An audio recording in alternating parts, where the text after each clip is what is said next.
Hello and welcome to Fortress, Alaska. I'm your host, Dave, and today we're going to be talking about something a little bit different.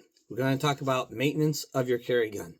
Now, usually my carry gun gets cleaned and maintained after I take it to the range, and so that's just simple cleaning and maintenance. However, recently I was out hiking, spent a lot of time out in some bad weather, so I figured I should do some cleaning and maintenance without it going to the range, which you should do too if you don't use your carry gun in a while. Just remember, just sitting around, it gets dusty, stuff gets in there.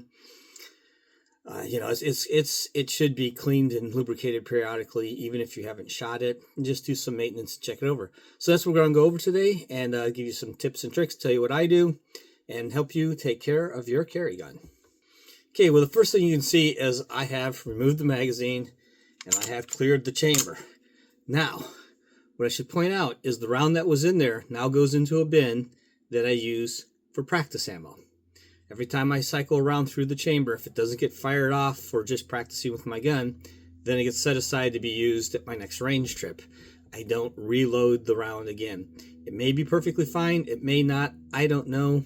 But if you keep reloading and taking them in and out, you can damage them. You can set the bullet back, create pressure issues, you create other issues. You just don't know. So in general, after I have had it in the chamber and haven't fired it, I set it aside and use it as practice ammo. Gonna shoot it anyway, so I just might as well be safe and be sure that I don't damage the gun or myself by using bad ammo. Okay, so the basics for starting out is I have cleaning patches. I only buy large cleaning patches, and if I need them smaller, I cut them. If I have multiple size cleaning patches, I have scissors. Just cut them and make them to the size I want, and then they're perfectly the size I want for how I clean the gun. Then I use a synthetic CLP. I just use CLP, never had any problems, been using it for 30 years. It works, I haven't had any issues with my gun. Now, granted, I do live in a rather dry environment most of the year. However, this past weekend I was in quite a bit of rain, so that's why we're working on my carry gun. So the first thing I do after I've cleared and checked it is take the magazine and just get myself a dry patch. Don't need to oil your magazine. And I just wipe it off to make sure there's nothing on it. No grit, no dirt, no nothing. Leave the rounds in there. I don't need to take them in and out. And then just set that aside. There's really not much you need to do with the magazine. Keep it clean. Now, after I've used it and I've dropped it in the dirt or something, then I'll take it apart and clean it. But that hasn't been the issue. It's been in the gun, safe and sound, and no issues. So that's the first thing I do. Now, have the cleaning patch. I can use that for other things. So we disassemble the gun. It's not a tutorial on disassembling the guns, but disassembling a SIG is not difficult. Just lock the slide back. Rotate the takedown lever. Let the slide off. Remove the spring and guide rod, which are not captive on this gun, and remove the barrel. So I just break it down so that I can clean it. So that's the next step I do, is I now inspect it all, see how it looks, see what needs to be cleaned, just wipe it all down, and then put it back together. So let's take a look at how we do that. So remember, the gun hasn't been fired, it's been exposed to some of the elements, rain and such, so we're just cleaning up and oiling it.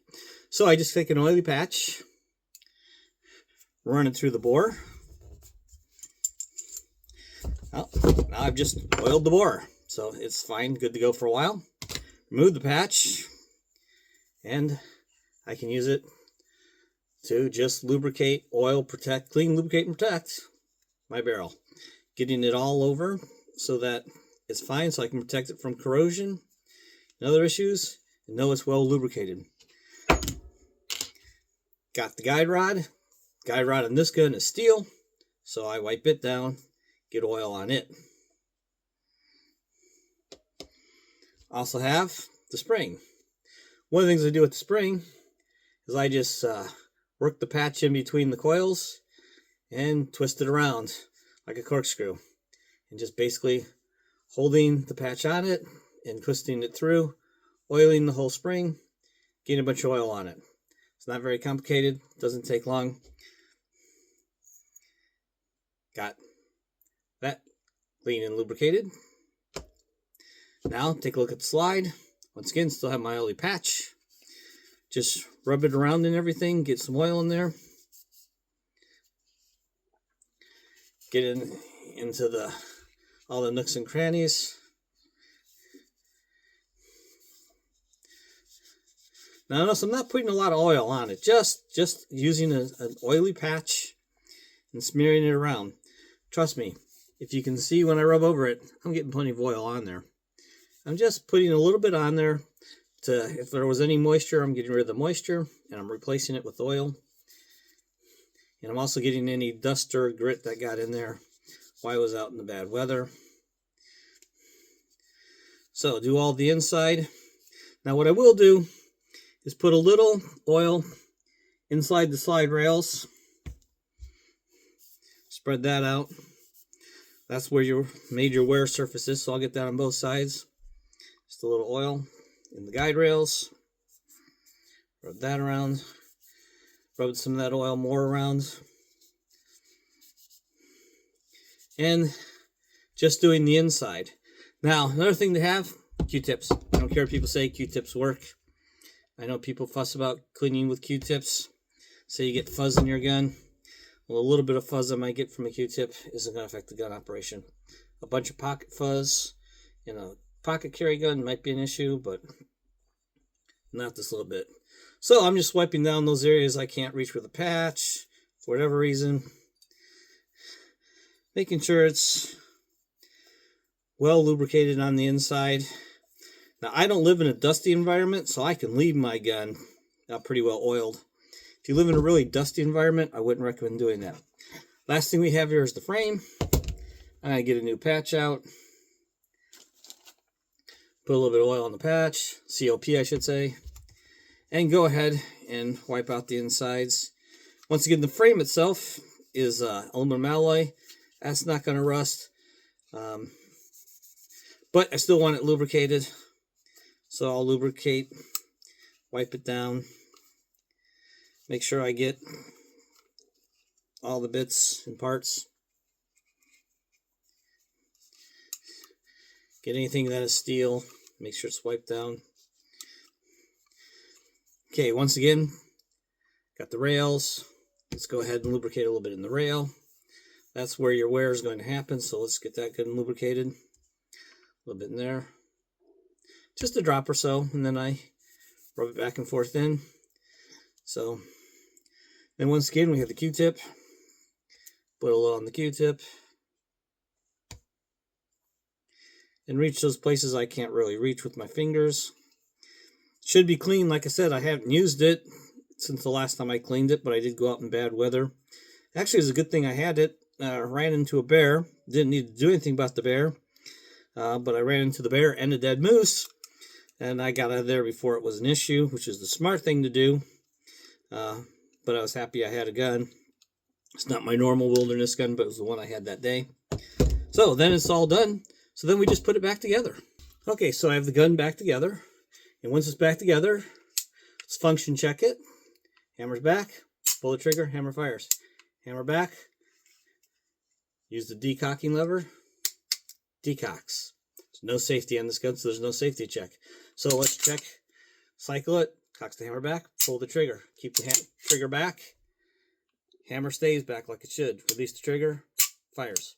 So the gun safety checked, it works. Manual arms works. So it's good. So I still have a little bit of an oily rag here. Got some oil I spilled on my desk. So I'm just going to go over and oil the parts. Now, once again, remember, like I said, I don't live in a dusty environment. I live in a subarctic environment. I'm either rain or snow. And the foliage is rather thick. So I don't have much dust to contend with. So it's okay for me to leave a gun oily. If you live in a dusty environment, the desert, someplace else, maybe not a good idea for you to leave it's oily. But for me, not an issue. And it just better protects the gun. So I just wipe the whole thing down. Make sure it's good and a lot of preservative on it. I will reach up on the inside. The rag is pretty much dry of oil, but you know, I'll get some wiping that inside.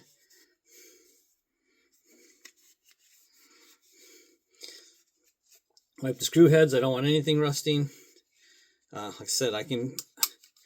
Last summer it rained 111 days, so that's more my concern than dust. So getting it well lubricated and covered with CLP is a good thing to me. So there I go. Skin the hammers back. Drop the hammer. It's all good. put the magazine, put it back, and then later in a safe location, I'll load it up and it'll go back into my holster. So once again, this is your host Dave with Fortress Alaska. This was just a quick review of what you should do with your carry gun. You can't just carry it forever, never clean, lubricate, or maintain it. It has been a while since I've been able to do that. Like I said, I got into some bad weather, so I thought this would be a good time to do it. So please like and subscribe, ask questions. If you want to know what this is, it's a SIG P229, originally in 40 Smith & Wesson. I modified it to be 357 SIG, which really just does a barrel swap. Everything else is the same. SIG sells you the exact same springs and magazines for 40 Smith & Wesson or 357 SIG. So really, you get a new barrel, and it's a SIG barrel, so it's an all-stock gun. Nothing really is modified. And I carry it in 357 SIG, and normally it's just my in-town gun, but this past weekend I used it as a wilderness gun. Why, I don't know, I just did. Anyways, please like and subscribe. Do all the algorithm stuff, leave questions, comments, do all the regular stuff. And as always, have a good day and get out shooting.